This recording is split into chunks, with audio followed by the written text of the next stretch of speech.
Hello and welcome to Autism, the show that's always unique, totally interesting, and sometimes mysterious. And on this show, we will be talking about and sharing all things autism. We have Aimee Hogan, who you just heard, myself, Dick Dawson, and we have Booleanenator. And we'll be looking at autism in all its forms, from little toddlers to us adults as well. And we have a great topic for tonight.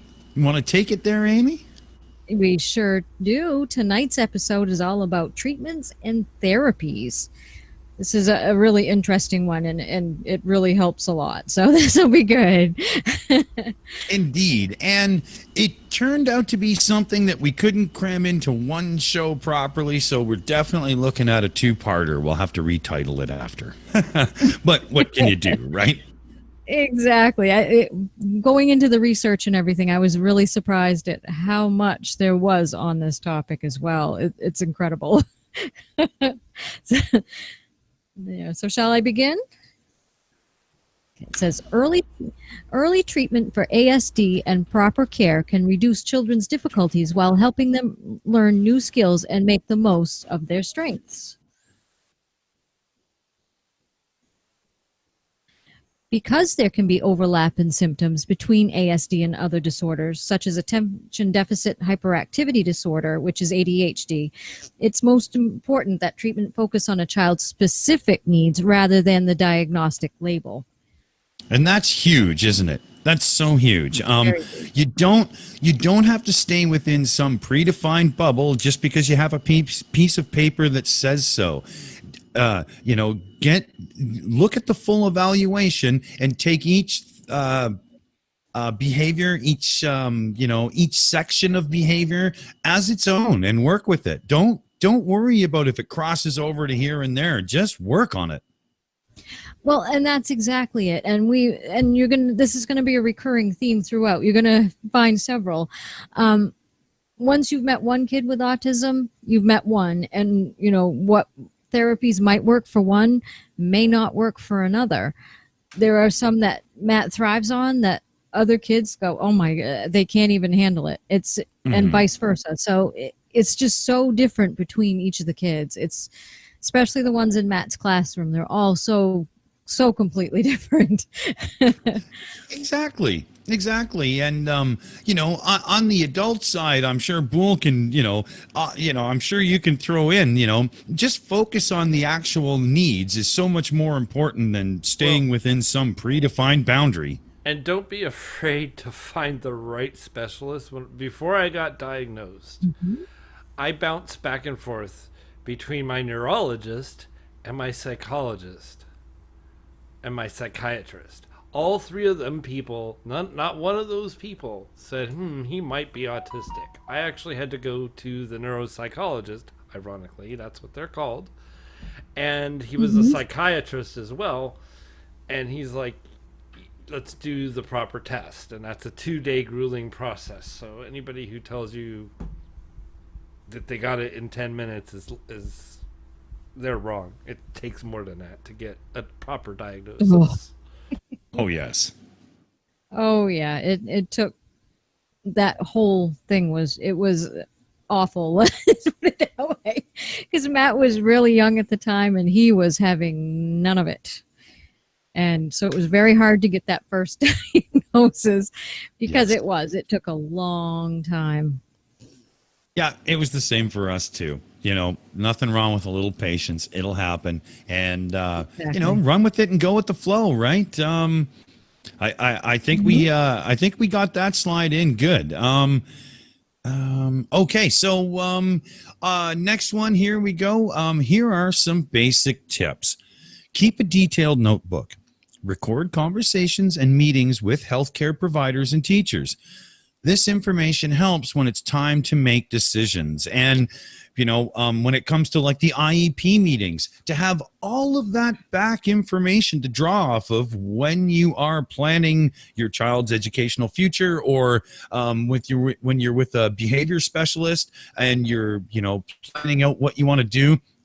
Without the background, where are you going to get your info from? So, be diligent, keep the records. Oh, absolutely. I don't care. I have an actual filing cabinet with just that stuff in it. Because to keep all those records. And of course Matt's now 15, and this is going to go on too once he's an adult. He's still going to need my help and care. So I have everything documented, and if I have to, I go right back. Oh, okay, let's look back.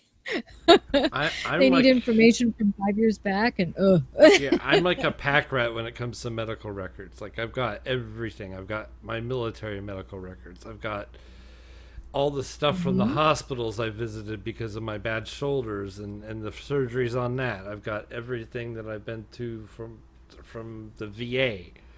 It's just all there. And it's so helpful to have that when you go to a new place and they're like, well, what do you got? Here you go. Yeah. No need to request these. Slap. There they are right in front of you. Yep, exactly. Perfect. Well, your turn, I do believe. Yes. Record the doctor's reports and evaluations in the notebook. Yeah, this is what I was talking about. Keep that stuff. Yeah. The information may help a child qualify for special programs. And contact the local health department, school, or autism advocacy groups to learn about their special programs. Because, the programs don't really announce themselves. You got to go look for them. Right. And area and region to region, you've got a lot of differences. So if I started giving recommendations, people would be looking for things that don't exist. You just have to dig in and find it.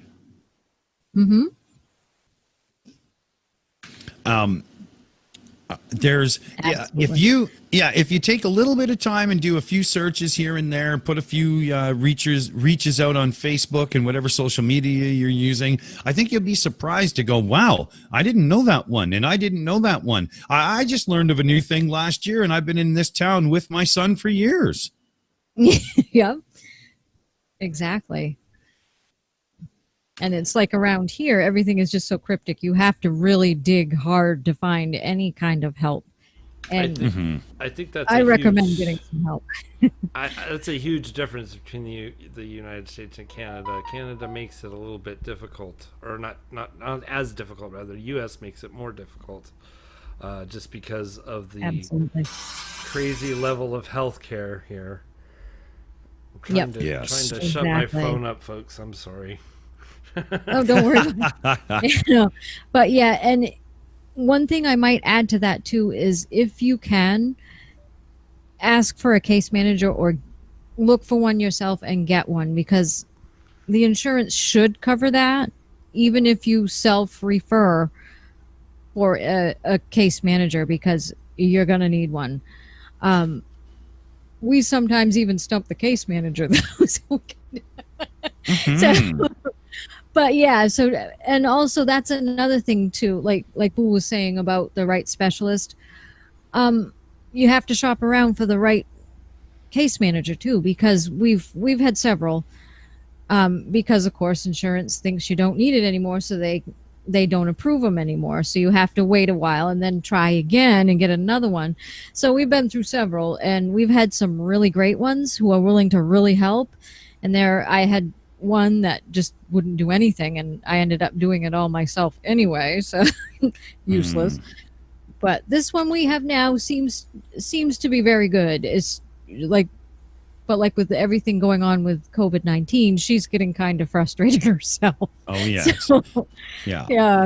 So in our Zoom meetings, we're both sitting there with our eyes crossed because frustrated. Yeah. That's one thing. During these times, especially right now, let's all have a little extra patience, because we all need it, right? For sure. Oh God, yeah, we do. I will throw in a little tip from personal experience. When we meet somebody new that's a provider, let's say behavioral therapist, speech and language, somebody that's in a more executive role when it comes to allocation of funds and stuff, I always, in the first meeting with them, ask them, so, what personal experiences have you had in life with autism? And if they've, my son or my brother or something like that, you have a better chance of having somebody that's going to work with you properly. It's just a little tip. Absolutely. Yep. Absolutely. So yeah, next one then. Sure. Sure. So, okay, it says talk with a pediatrician, school official, or physician to find a local autism expert who can help develop an intervention plan and find other local resources. Sort of like you can have somebody coordinate all of that, and also find an autism support group, and that kind of falls back on that case manager because they can help coordinate everyone as well, because sometimes that can be overwhelming trying to get everybody working together. So always find the support, always ask for help, be patient and kind, and and it'll get you far. You'll get there eventually, and you'll get everything all rounded up, and it does get there eventually, but it does take time.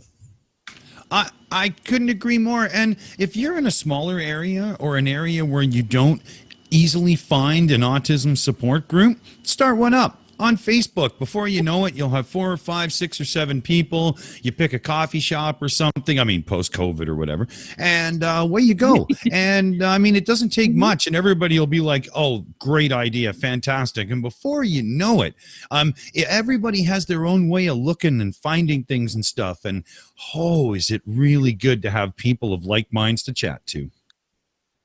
Oh, absolutely.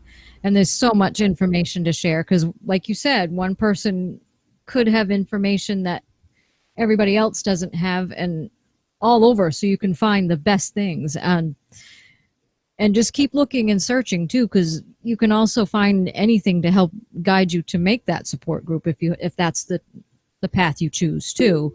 There are tons of resources out there. And this would also hold true in the more adult side of things. Well, being an adult, we're, a little bit better at searching than the children would be. So, don't be shy to, say I'm the adult with autism. Let's, support group enabled, correct? Yeah, I mean, that's kind of what I found with the EiE Network. It's been very enlightening for me to have people that I can actually relate to talk with. So that's awesome. Yeah, our family atmosphere is a very, very good thing at lots of times. I love it. Yes. Well, it saved me today from running over my computer, so there we go.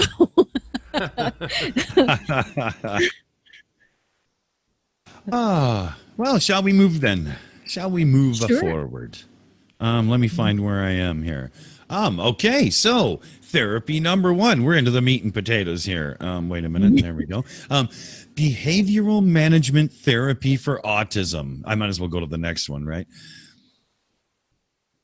Behavior management therapy tries to reinforce wanted behaviors and reduce unwanted behaviors. It also suggests what caregivers can do before, during, and after 3 important steps, and between episodes of problem behaviors.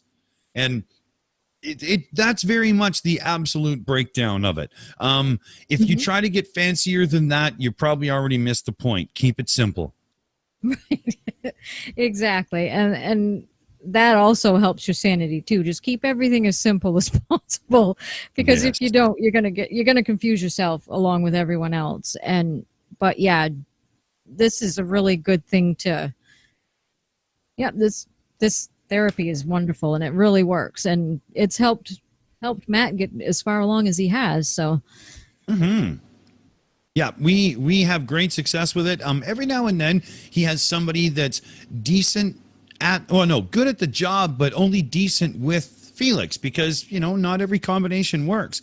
And don't be afraid to speak up, because I'm sure the providers would understand and rotate and try somebody else. Usually these services have a few different people on their staff, and as such, this is not out of the realm of possibility by any means. I've done it, and it worked out great. Same here. If somebody's incompatible, they're incompatible. You just have to, like you said, don't be afraid to speak up and say, I'm sorry, this isn't working. Is there somebody else who would, more mesh with Matthew's behavior? I've done it before too. I've only had to do it once, which is pretty good for the length of time we've been doing it. But yeah, if they're not working though, and sometimes they just it worked. It wasn't working as well as it should have, so it was just upsetting Matt more than anything. And the point of this too is to reduce his stress as well as it's mostly for him. Well, So if he's the one getting upset over it, then it's not working. well, yeah, if I don't like the person I'm working with, I'm not going to work well with them. That's just anybody, It's- right? Absolutely. Yeah, and it's only goes with human anything. nature. And it's only human nature that not everybody's going to click, even if they're people that should get along. It just doesn't always work. Nope. Nope. That's right.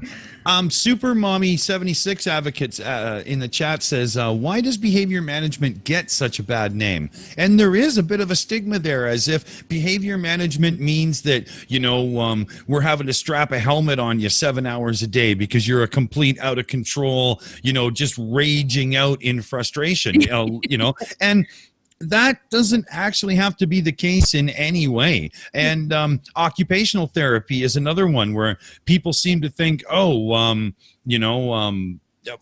even know what to say on that, but they get a stigma too. And yet you can look around when you know what it really is and see how many people could use it. Oh, absolutely. And as soon as I found out about all of these, I was little apprehensive too, and I was just finding all this stuff out by myself, so I was like, oh my god. So yes, at first when they said behavior management, oh my god, what are you going to do to my kid, but it's not. It's actually something that's really helpful. So once we really started in it and I could see exactly what it was, oh, okay, it's just enhanced parenting with some help. This is great. Yes. That's one example of what you could think of it as. But it's a really good thing. Occupational therapy was another one. Yeah. Because you think of OT, you're thinking, oh, an injury from work. It's not that. And I've actually kind of, I really watched intently in some of his OT sessions, and it helps. Oh, big time. Both us. Yeah. Bull, in your experiences so far, is there any kind of services available for the adult that wants to partake in any of these situations with like behavior management and whatnot? It's tough to find anything, and that's it's so disheartening. I don't know if this is a United States problem or whatever the hell. I will but say when that I got diagnosed, it's like, here's your diagnosis, kind of like, bye, see ya. I was put on a medication, and these were the same people who put me into the idea that I might have autism, because I had just had a major seizure because I have epilepsy too, and I was like, okay, well, maybe I'm feeling out of sorts, like, because of the seizures. So I went and saw the neurologist, and then I was like, I'm feeling really strained. I'm not feeling, a lot of stuff. It was a huge trauma, the seizure. Like, my truck burned up, and I was in a car. I almost died twice that day. It was very traumatic. So it put me into this funk that I just couldn't get out of. And so I went and saw a psychologist, and the psychologist says, well, what you're describing sounds like in that whole bounce back and forth. So finally they sent me over to these people who focus on, it might be autism. So they don't really diagnose people, but they do early detection, like, because you can tell by certain types of behavior that we've discussed in previous episodes what to look for, and these people know. And they did a test on me for DNA that actually tells what drug is the best drug to use, like what drugs will be successful, what drugs don't work on me at all. Turns out opioids don't. It's really extensive. So it was a fascinating thing. It's not just your atypicals and SSRIs and stuff. It's every drug and things you wouldn't think of, like cigarette smoke and all that. It shows up in this test. So it was extensive, and it was really interesting. So, but they, like, after I got diagnosed, it was just see the psychologist and keep up on the psychiatrist, and that's basically what I've been doing since then. So I don't really have the benefit of any of this behavioral therapy.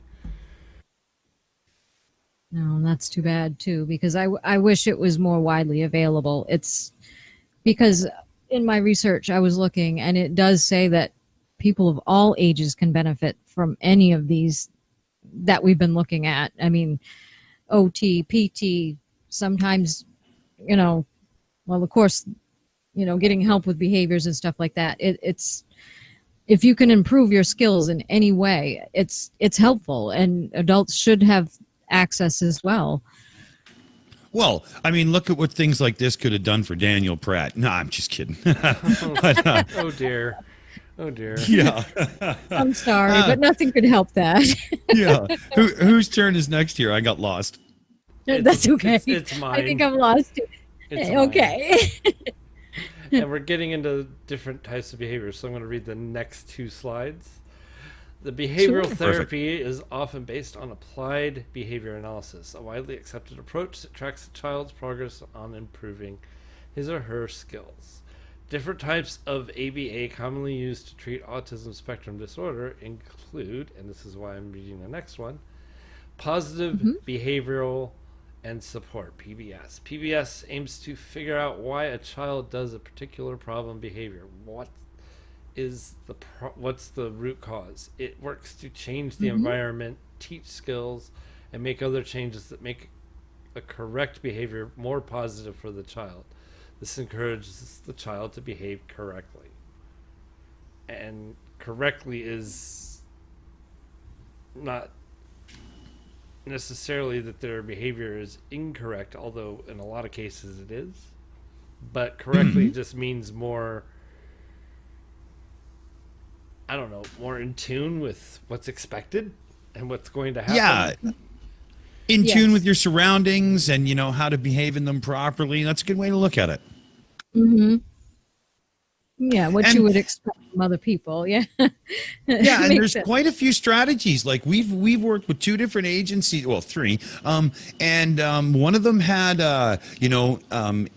if you do this, then we do this. If we do the 2 things, then we do this strategy. And then the other people do it more like a token thing where Felix earns these mythical tokens throughout the day for, good compliant behavior. And I don't mean being some kind of yes sir zombie, but a little self-management and being able to do a little back and forth, and maybe not just a repetitive scripting, and get through some lessons and so on. But at the end of it, then he can cash them in and say, okay, I want milk and cookies, and I want to pick a movie tonight. Okay, there you go. And it can be amazing. But I do believe the different systems aren't opposing to each other, and it just depends on what's going to work in your situation.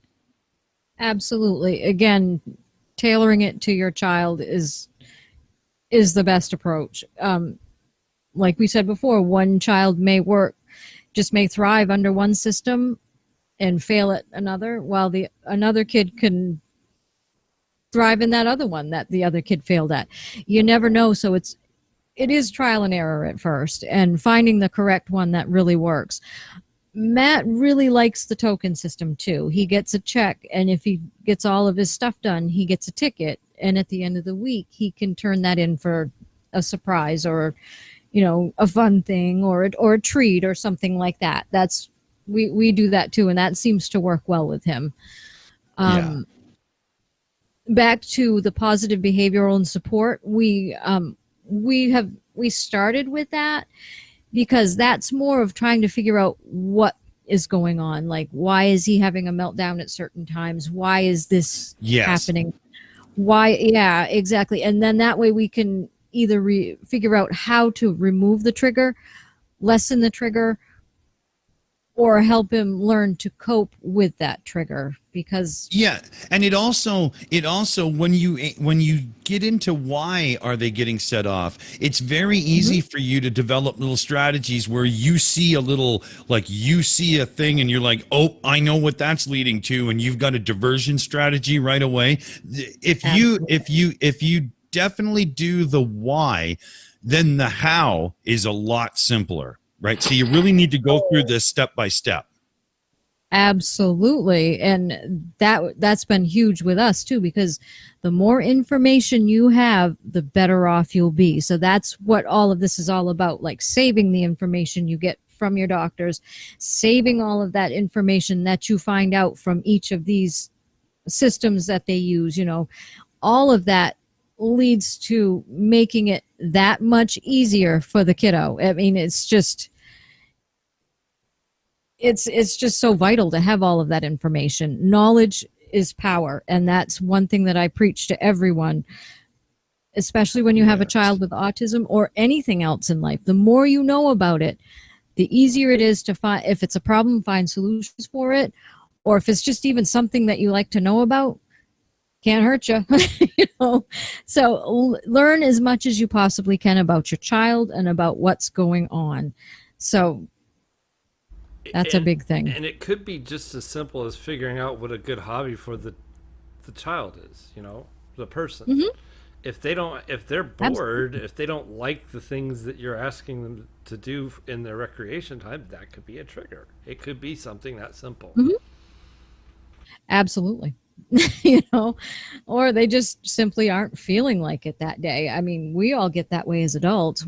Why can't kids? It's like some days they're really happy and able to do anything you want them to do, and other days, screw that.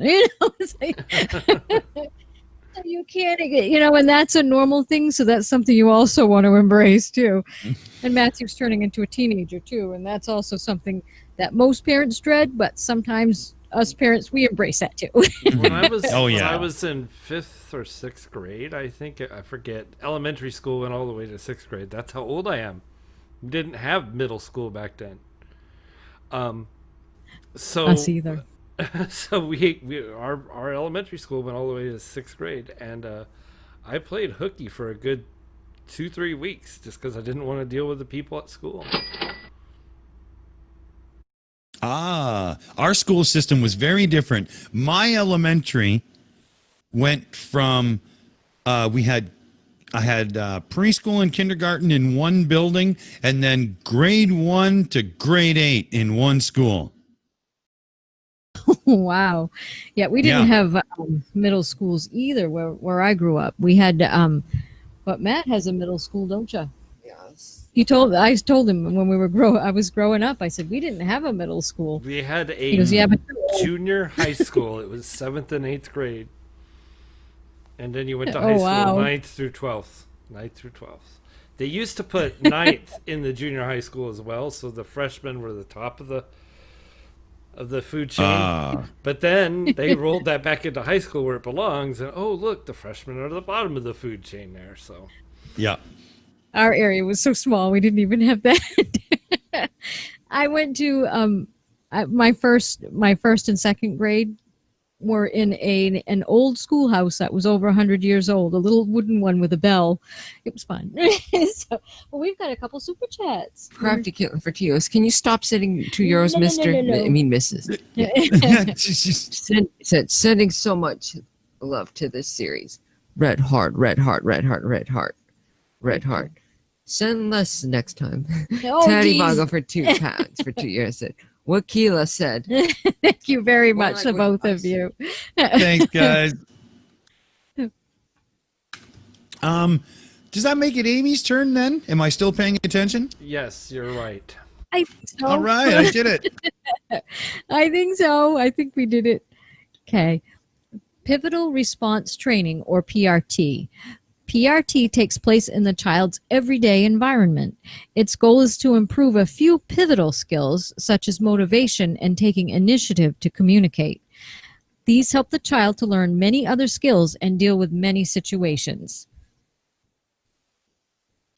Yes, this is good stuff, because sometimes there can be a disconnect in the world of autism where they don't know that they can get a nice, pleasurable response and a happy feeling from just, engaging and saying hi to somebody, or, blow up the balloon and then let go of it and watch it go. There's getting through those can be seriously good, because you can get so many little smiley moments from things that you never would have thought of if you're not paying attention.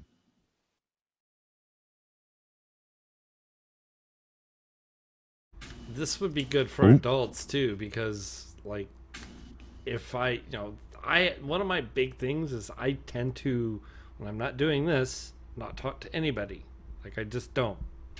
I don't reach out. I don't, unless I absolutely have to. And it's tough. It really is tough to reach out, but I'm finding it easier. I'm trying to make myself get through that, and there's people around me now that are actually making that easier, so I appreciate them. And it really, like, when you get into, like, one of the EiE Network, when we're doing our planning, our little private chat room, you find yourself over it and into the chat to the point where 2 hours later you go, oh, that was great. I had a lot of laughs and stuff. And you won't get that after effect if you don't try. So, this kind of thing earlier with the child is, you can really train that in where, somebody like Boole or myself being older, that's really hard to learn. Old dogs and new tricks, right? Well, absolutely. And right now, I've actually kind of made the leap, and to me, the Silly Shills show is not so much just, oh, I got to do the thing again, and no, it's not that. It's more like movie night with my family.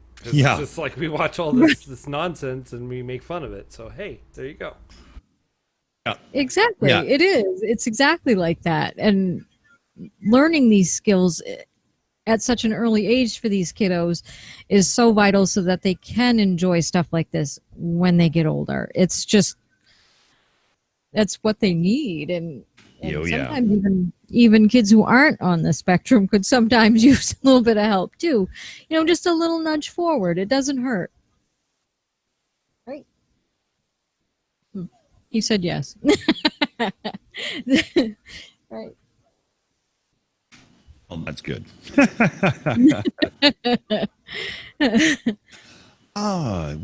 Next slide then. Okay. Early intensive behavioral intervention, EIBI. EIBI provides individualized behavioral instruction to very young children with ASD. It requires a large time commitment and provides one-on-one or small group instruction. And this is when they say large time commitment, is you're going to be engaged in an environment with a professional monitoring and watching, more than once a month. And you're going to have to be very much watching and paying attention and keeping the log. And then there's, the small group. In the way they do it here, that's kind of a graduation up thing, but this is it's intensive for a reason. It's why it's in the title. Absolutely, it is intensive. I mean, and yes, it does take quite a bit of time, and a lot of the times it's not just once a month; it's weekly. We had it when we first started out to find out, when it's intensive like that, it was you were learning everything we could about what was going on with him, and then finding what is working and everything. So all of that, logging the behavior, logging the triggers, logging the environments and everything, it was an all day, everyday thing. So it is intensive, but that does come to an end too. It's not quite so intensive once you find out which will work best for your kiddo. And this is one of them. That's one way to get there. Yeah, the other key word there is the early part. This is something that's done early, because then you get the foundation in. You get to, you get to a 12-year-old or something, and the amount of time you'd be doing it 6 hours a day trying to figure out a 12-year-old. This is definitely for earlier. Yeah, definitely. Yeah, this is when you first get that diagnosis, when they're very young. That's how you start out. It's one of your first steps. Yeah, and I'm sure Boole will agree here. This is one of those things where adults like us who never got diagnosed when young, if only, right? Right. Well, and the key words that stand out from this paragraph here is small group. Like, that goes for teaching in general. you know, everybody talks about the parent teacher or the teacher student ratio, right? Student teacher ratio is very important. You don't want too large a class, especially with a child who has autism. And my mom actually put me in a different school because they had smaller classes. It was same district, but she drove me to school, so it was still public school. It was just another school in the district. That's cool. That is, yeah. She was thinking ahead a little bit, I think, here. I don't think she realized how important it was for me, but it was. Yeah, that's cool. That is cool, and it's amazing. Matt's in what's called a contained classroom. Doesn't really sound all that bad. It's just a small classroom with classmates that are a lot like him. And it's a very small group. He's got a core group of about, 4 or 5 of your friends? Yeah? Yeah. And that's a perfect size. Any bigger than that, and that's when you start to get into a little bit of issues. And he has one-on-one. He has an ed tech that's always with him all the time. And that helps too. Is that one person just helps him. And they can change whoever it is, during the week. He'll have, one day he'll have Miss Steph, and then another day you'll have Mr. Louie. Yes. Yep, and they'll switch them all around, and but he has, the smaller it is, the easier it is for him because it is quieter and stuff like that. So yeah, and it's easier for you to learn that way, huh? Yes. Yeah. Yep, he said. Yeah. Yeah, up here, the way they did it, because they didn't have a room where they could get like 6 or 7 at a time. So Felix would be in the regular classroom. His desk would be near the back, like at the back, and he'd be in one of the corners. So if he, was, hands over here and there, like he could just be over a little bit, and he had the distance. And then if he was a little too disruptive, he could go over to the computer room and they would do things, or head over to the library. And then he had a private room that him and his one-on-one helper could go to as well. So it did work out pretty good in the end. The small group environment like you guys have would have been, I think, a step better. But I think because of my smaller area and older facilities, they definitely managed very well. They did. It sounds like they really did a great job. Luckily enough, very luckily enough, we're in the district that everybody looks to get, how to run an autism program or a special needs program. It's we're very lucky. They have their own section. There's even a quiet room he can go to with like a beanbag in it, and the lights turn down low. He's got like a very quiet place he can go to if he gets too keyed up, and he can go do yoga in there. I went to school one day to go get him, and he's scootering down the hallway. Cool. Yeah, so they're wonderful there too, because they work so hard for these kids, and they do such a good job, don't they? It was Miss Rose you were riding with, wasn't it? Yeah. So yeah, we're very lucky that we're in the area that we are for him. It's a perfect fit for him. So cool. That's good. Thank you. Shall we do the next one then, guys? Yes, please. Discrete trial teaching. DTT teaches skills in a controlled step-by-step way.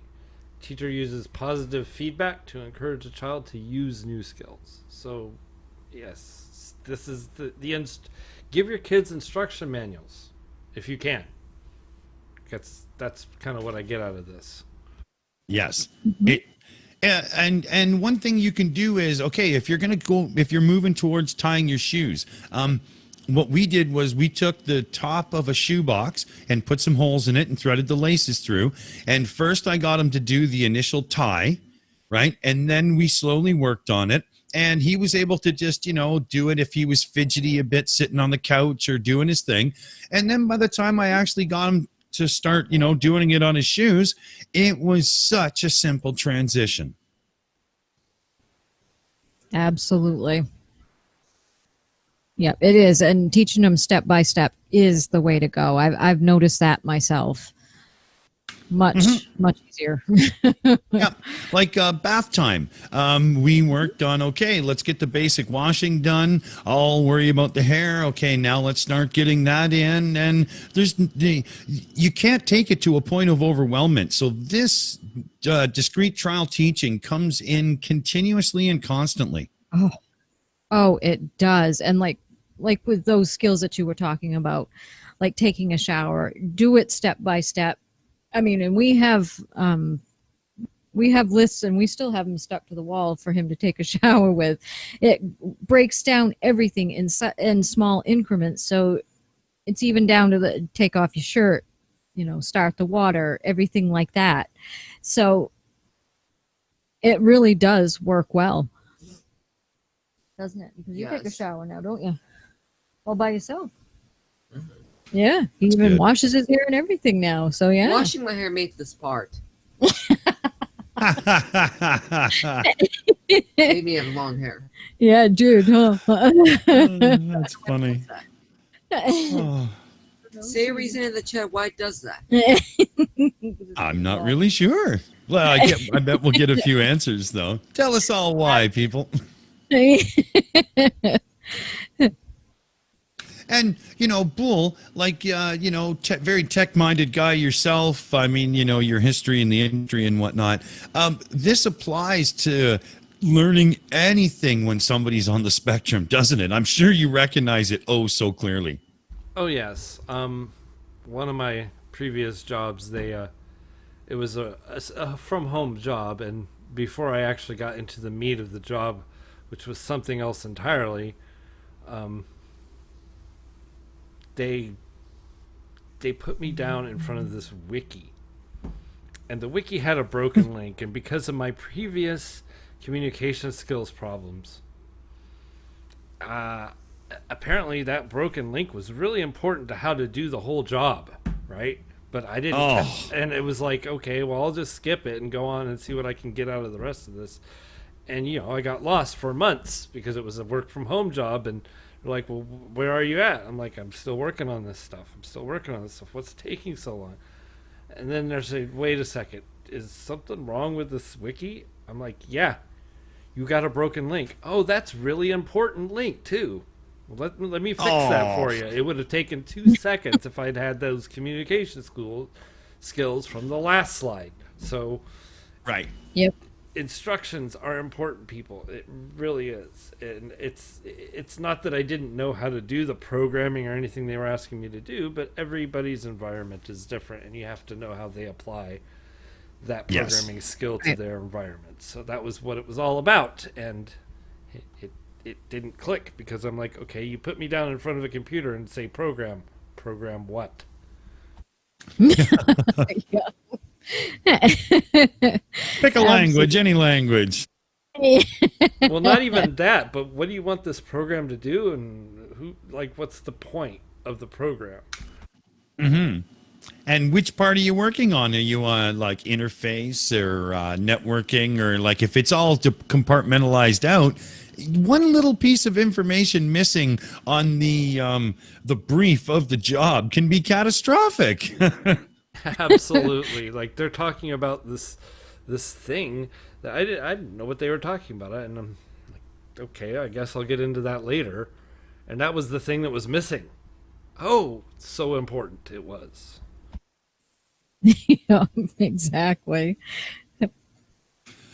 Well, I'm just catching the clock here, guys. It's 45 minutes, and I think that definitely means that this just turned into a two-parter, because we've got a few more slides in the one we're on now, and there's still at least 15 more slides to add.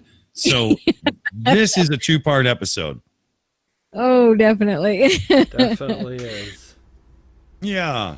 So I think we're going to leave it here for part one. We're going to bring it to a part two. And then if part two isn't enough to fully cover it, we might put part three off a week so we can interject something different and, just make sure we still have variety going as well, and we don't get stuck in one area for too long. Absolutely.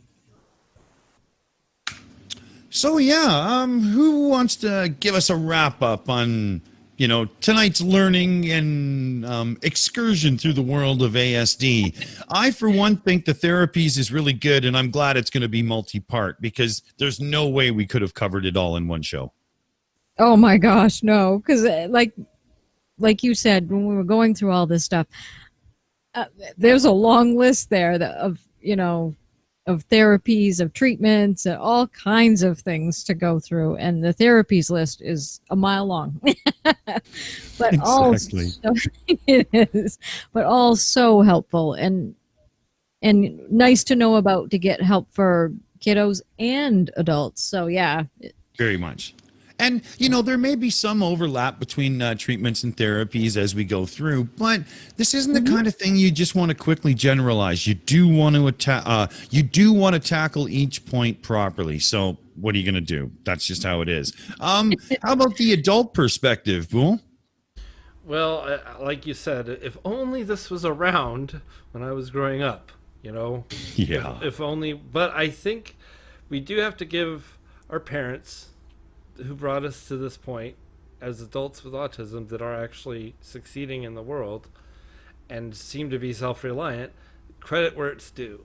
A lot of this stuff I do recognize that my parents were at least trying to do something similar, like with the school thing and the small groups. It's that kind of stuff is important. Like if you're going to overwhelm a person with autism if you put them in a room with 67 people and try to teach them math. They're not going to be paying attention to the teacher at all because they're going to be overwhelmed with trying to figure out what people looking at them are looking at them for. Well said. Well said. So yeah, I think on that note, we've just wrapped up what I think was a successful first parter. That's right. Yeah. I think we can pretty much just bow out and say thanks so much for joining us, everybody. Thanks to all our members and Patreons for helping support the show so we can bring shows like this to everybody. And we hope to see y'all very soon. Good night, everybody. Good night, all. Good night. Thank you so much.